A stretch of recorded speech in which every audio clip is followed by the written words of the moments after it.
आज आपण इंटिग्रल्स मधलं सेकंड लेक्चर डिस्कस करायलो की ज्यामध्ये आपल्याला काही वर्ड इक्वेशन्स आणि काही डिव्हिजन या ठिकाणी काय करायचं आहे, स्टडी करायचा आहे.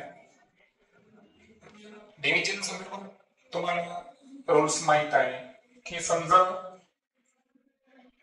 -a ला जर आपण b न डिवाइड केलं, पहिल्यांदा काय आहे -a, त्याला जर आपण धन संख्येने डिवाइड केलं तर आन्सर काय येतं बरं, मायनस असेल. काय मायनस येईल. पण पहिली संख्या पण मायनस आहे आणि ज्यांना डिव्हिजन करायलो ते पण मायनस असेल तर इथं मायनस मायनस काय होतात, कट होतात आणि ते येतं प्लस. करेक्ट. त्यानंतर हा पण नियम तुम्हाला माहित आहे की एखादी संख्या समजा ऋण 7/12 आहे, याला आपण ऋण 7/12 किंवा 7/12 या फॉर्मॅट मध्ये सुद्धा लिहू शकतो. या तिन्ही फॉर्मॅटचा अर्थ कसा आहे, एकच आहे. करेक्ट. मग आता तुमचा एक नियम लक्षात आला असेल की जेव्हा दोन संख्या आहेत त्यांना आपण डिवाइड करायलो तर डिवाइड करताना दोन्ही पैकी एक कोणतीही संख्या ऋण असेल तर येणारं आन्सर हे काय असणार आहे, आपलं मायनस ऋणच असणार आहे. पण दोन्ही संख्या जर मायनस असतील, निगेटिव्ह नंबर्स असतील आणि यांचं जर आपण डिव्हिजन केलं तर त्याचा आन्सर काय येतं, प्लस येतं. आता या ठिकाणी आपण हे दोन एक्झाम्पल समजून घेऊ. पहिल्यांदा बघा, -51 डिवाइडेड बाय 68. आता as you know की 51 is nothing but 17 3s are 51 and 68 17 4s are 58 or 68, sorry. So 17 get cancelled and we can write 3/4. but ते कसे असतील या ठिकाणी मायनस, कारण दोन्ही पैकी एक संख्या जर मायनस असेल तर अशा वेळेस जे आन्सर येईल ते निगेटिव्ह नंबर म्हणजे मायनसच असेल. आणि दॅट्स वाय हे आपण सॉल्व्ह केलं तर आन्सर किती आलं, -3/4. सेकंड याच्यामध्ये जर पाहिलं आपण तर पहा -5 आहे, त्याला आपल्याला कशाने डिवाइड करायचं आहे, -315. सो इथे जर पाहिलं आपण तर 5 ने डिव्हिजिबल आहेत 315. सो सर्वात अगोदर काय करायला आपण, दोन्ही ठिकाणी मायनस आहे, दोन्ही ठिकाणी जर मायनस असेल न्यूमरेटर आणि डिनोमिनेटर तर आन्सर काय लिहितो आपण, पॉझिटिव्ह मध्ये लिहितो. सो 5/315. आता तुम्ही 5 ने डायरेक्ट भाग पण देऊ शकता किंवा या फॉर्मॅट मध्ये पण लिहू शकता. आपण यावेळेस काय करू, डायरेक्ट भाग देऊ. 5 1 जा 5 6 जा 1 कॅरी करू 15, 5 3 जा 15. सो आन्सर किती आलं, 1/63. ओके. आता एक लक्षात घ्या पुन्हा की जेव्हा आपण अशा पद्धतीचे गणित सॉल्व्ह करतो तेव्हा तुम्हाला उत्तर हे पॉइंट मध्ये आणायचं आहे का, नाही. आन्सर तुम्हाला कशामध्ये आणायचं आहे, कशामध्ये आणायचं आहे, फ्रॅक्शन मध्ये, म्हणजे अंश आणि छेद स्वरूपात. बरोबर. तर अशा फ्रॅक्शन फॉर्म मध्ये तुम्हाला आन्सर आणायचंय. तर 4 न तुम्हाला 3 ने डिवाइड करत बसायचं आहे का, नाही. देन सेकंड एक्झाम्पल आता आपण पाहू. सेकंड मध्ये काय विचारलं बरं आपल्याला, write 3 divisions of integral such that fractional form of each will be 24 divided by 5. म्हणजे आता आपल्याला काय करायचं आहे की 3 डिव्हिजन्स लिहायचे आपल्याला इंटिग्रल्सचे, म्हणजे पूर्ण संख्येचे, की ज्यामध्ये फ्रॅक्शनल फॉर्म हा काय असला पाहिजे, त्याचं 24/5. फ्रॅक्शनल फॉर्म म्हणजेच काय, संक्षिप्त रूप, हे 24/5 यायला पाहिजे.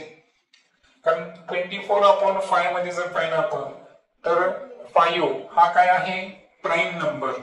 आता फ्रॅक्शन जे आहे ना, फ्रॅक्शन मध्ये दोन्ही पैकी एक अंक जर प्राईम नंबर असेल तर ते त्याचं काय असतं, फ्रॅक्शनल फॉर्म असतं. येते लक्षात. जसं की पहा, मी इथं लिहिलं 2/3. 3 किंवा 12/7. ठीक आहे. आता इथे तर दोन्ही नंबर प्राईम नंबर्स आहे, त्याच्यामुळे विषय नाही. पण 12 आणि 7 यांच्यामध्ये 7 हा काय आहे? प्राईम नंबर आहे. दोन्ही पैकी एक प्राईम नंबर असेल तर याचा अर्थ तो काय आहे? फ्रॅक्शनल फॉर्म आहे. सो आता आपल्याला काय करायचं आहे की 24 डिवायडेड बाय 5 याला आपल्याला प्रत्येक वेळेस काय करायचं आहे? एका इंटिग्रस न मल्टिप्लाय करायचं आहे. आणि ते इंटिग्रस मल्टिप्लाय करत असताना न्यूमरेटरला आपण ज्या संख्येनं मल्टिप्लाय करायलो त्याच संख्येनं आपल्याला काय करायचं आहे? डिनोमिनेटरला सुद्धा काय करायचं आहे? मल्टिप्लाय करायचं आहे. समजा सुरुवातीला मी काय करतो? 1 न मल्टिप्लाय करतो. सो आन्सर किती? 24/5. ओके. त्यानंतर 24 ला बाय 5 याचा अंश आणि छेद दोन्हीला मी कशाने मल्टिप्लाय करायलो? आता 2 न मल्टिप्लाय करायलो. 2 न मल्टिप्लाय केल्यावर किती येईल? 48 डिवायडेड बाय 5 2 जा 10. त्यानंतर 24/5 याला सपोज मी 3 न मल्टिप्लाय करायलो. 24 3 जा 72, 5 3 जा 15. अजून एक घेऊ वाटल्यास, कारण याला आपण बेसिक मध्ये घेऊ. याला सगळं आपण काउंट करायचं आहे का? नाही. हा आपला फर्स्ट वाला, हा सेकंड. आता थर्ड वन घेऊ. थर्ड वन मध्ये सुद्धा आपण यावेळेस काय करू? सलग अंक न घेता थोडा पुढचा घेऊ. इथं आपण काय करू? 5 न मल्टिप्लाय करू. सांगतो ना तुम्ही कोणत्याही. इथे तुम्हाला असं कन्झर्वेटिव्ह विचारलं का? क्रमवार विचारलं का? नाही. तुम्हाला पर्याय आहे. तुम्ही 2 3 5 म्हणजे असे वेगवेगळे अंक यूज करू शकता. सो 24 5 जा 20 आणि 5 5 जा 25. तर आता तुम्हाला विचारले होते 3 तुम्ही सॉल्व्ह केलेलं आहे. आणि सो जे आन्सर असेल हे असे 3 डिव्हिजन्स इंटिग्रलचे की जे कशाचे फ्रॅक्शनल फॉर्म आहे? 24/5 चे फ्रॅक्शनल फॉर्म असतील. त्यामध्ये पहिला कोणाला आपल्याकडं? Divided by 10.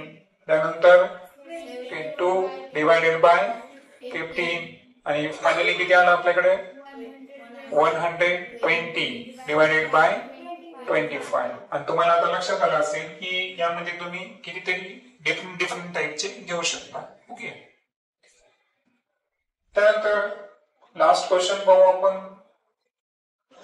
त्यामध्ये आपल्याला विचारलं की write 3 divisions of integrals such that fractional form of each will be -5/7.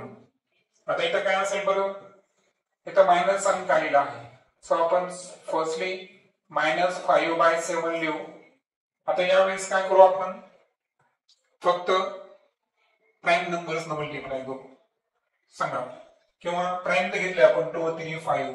आपण काय करू यावेळेस? वेगळ्या संख्या घेऊ. 4 5 6 अशा 3 क्रमवार संख्या घेऊ. सो फर्स्ट ला किती घेतलो मी? 4.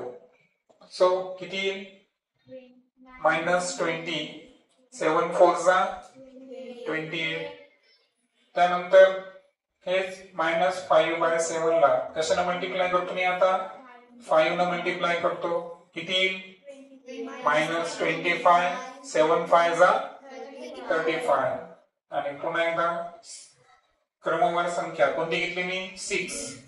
5 6 जा -30 कारण इथं -5 आहे. 7 6 जा 42. आणि दॅट्स वाय जे आन्सर असेल ते कोणतं आलं सांगा? -20/28. सेकंड किती आलं? -35. आणि लास्ट वन किती आलं? -30/42. तर या पद्धतीने तुम्हाला आन्सर्स फाइंड करायचे. ओके. सो हे आपलं मॅथचा इथं आपला इंटिग्रल्स हा चॅप्टर संपवतो है ना. एक्सेस जास्तीचं जे एक्सरसाइज आहे मी तुम्हाला प्रोव्हाइड करतो. तुम्ही उद्या होमवर्क मध्ये कंप्लीट करायचं. ओके.